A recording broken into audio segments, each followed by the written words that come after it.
everyone. It ended up raining yesterday shortly after I quit recording, so Dad didn't really get to try out that new sieve any. I don't know how much rain we really got. Rained pretty hard, but it only lasted for about 15 minutes. But yesterday the beans were pretty questionable whether or not they would run, so I don't know what they'll be like today.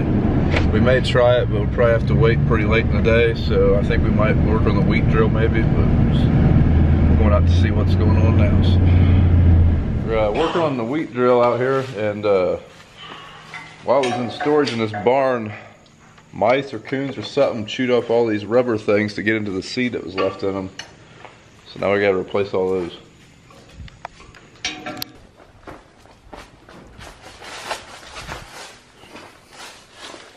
See anything missing here?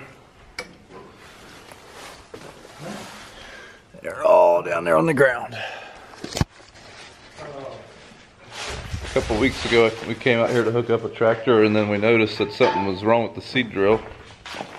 That's when we noticed that all the seed tubes were missing out of it.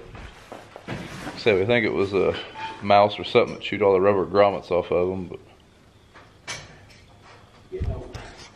it is getting old, so they could have dry rotted.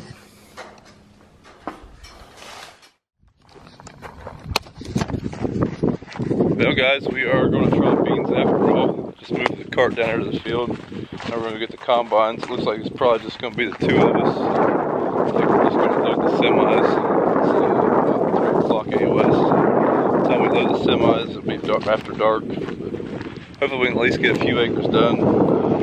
Make something out of the day.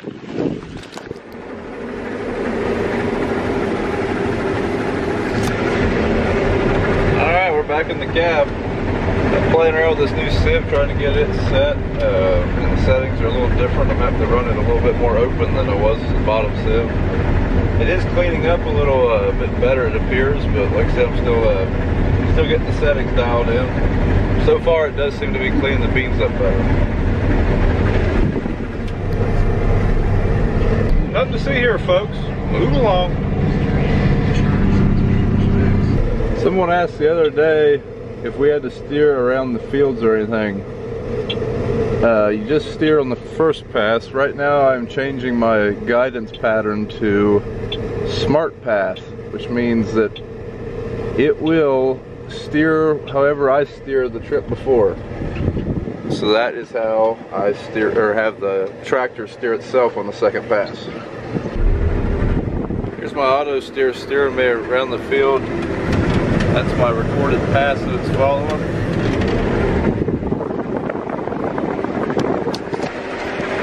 Every now and then it will get off a little bit, or get off to one way or another a little bit, and I'll have to steer manually. But for the most part, it does a really good job. Smart Pass is a very simple way, much more simple than the other systems I've used. I like it quite a bit. Just the two of us today, so my combine's full, Dad's about full. I'm gonna go take my pickup back to the other field and get the grain cart. So we got something to dump into.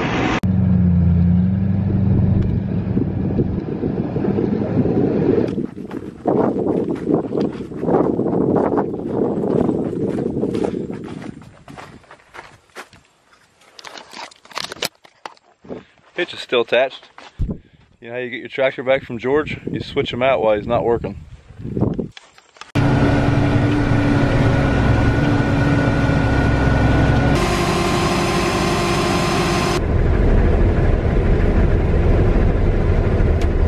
Been getting a lot of questions about the auto steer and a Claas Lexion combine. The machines do not come with auto steer like a John Deere or a Case IH product. They will come with I believe they come with factory auto steer, that or it's an option. With a Claas combine, the plumbing is there in the hydraulics, but it does not come with a nav controller or a receiver or anything of that sort. So you put an aftermarket system in. Ours, we run ag leader in our combines. I believe you can put a Trimble or a Raven or something along those lines in if you wanted to, but we've always had good luck with ag leader. A little bit about how auto steer works. Our units are running on what's called WAS, which you do not have to pay to use WAS. WAS is a free satellite service. There are subscription services which are a little bit more accurate. WAS is supposed to be accurate within 6 inches. I believe that's 6 inches every 30 minutes or something along those lines. For combining beans, it's fine. Corn, it probably wouldn't work. And some of the subscription services, they're supposed to be accurate within an inch or two, and then you can get real accurate with RTK, which is what we use in our corn planter. It's accurate within a quarter of an inch, I believe, or something very accurate along those lines. Right now, I'm just starting to go back and forth in this field. That's called an AB line. An AB line just means you set A as a point whenever you start through the field, and then you drive so many feet, and then you click the monitor again to hit B. That just makes a straight line between those 2 points, and that's the point that it's going to steer you on. So that's what I'm doing right now. One thing that the Agleator monitors could do that ours do not, you could buy the service to where you can share AB lines. We've not done that. Dad's Agleator is an older unit. His is an Integra, I believe. I don't think you can do that with the Integra, so to do that, it would cost a lot of money, and that's just not something we're willing to do at this point. That's just a little bit about the monitors. If you want anything else, just let me know, and I'll see what I can do. Man, I haven't seen Larry the GoPro for a while. Wonder where he is.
Farms and fields, so you don't have to take the head off.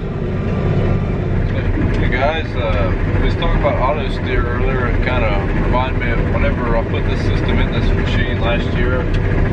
The company I bought the system off of, the guy that was installing was telling me that he was having trouble getting the machine to work right with the auto steer, and he came down to help me do some calibrations on it. We got to talking, and I just happened to have like a big rock I found in the field right around the cab with me. And he said, do you always keep that rock in here? I was like, no, I just happened to find it. I got rid of it yet. Okay. He said that they had a guy that they were working on his machine. They had it in their shop working on it. And his cab had a big rock in it, so they threw it away. I got the machine back. He said, what happened to my rock? I said, well, we got rid of it. He said, that was my piss rock. I said, your piss rock? I said, yeah. Whenever I got to take a leak, I just put the rock in the seat, and then I'd go stand out there on the platform, be off the steps. But no, we do not have a piss rock here.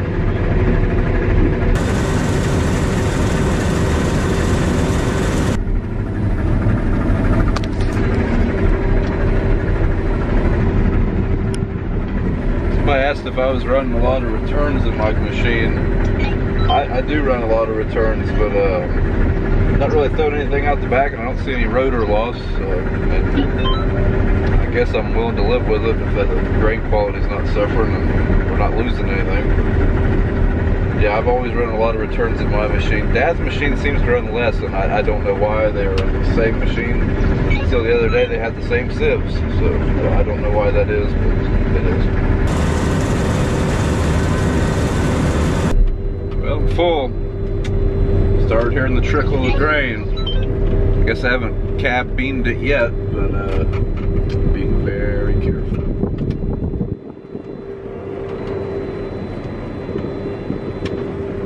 I think we're good.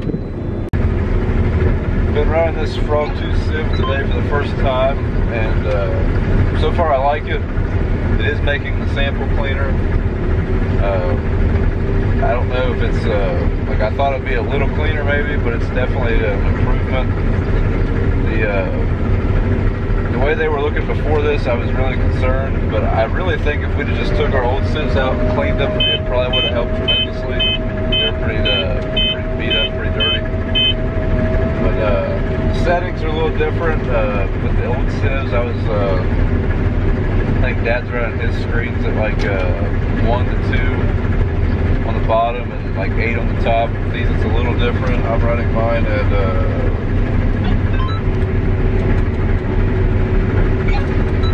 running my top at 8 and my bottom at 3, so I guess it ain't a lot different. I'm running my air at 1070, concave at 19 millimeter, cylinder at 600, rotor at 720.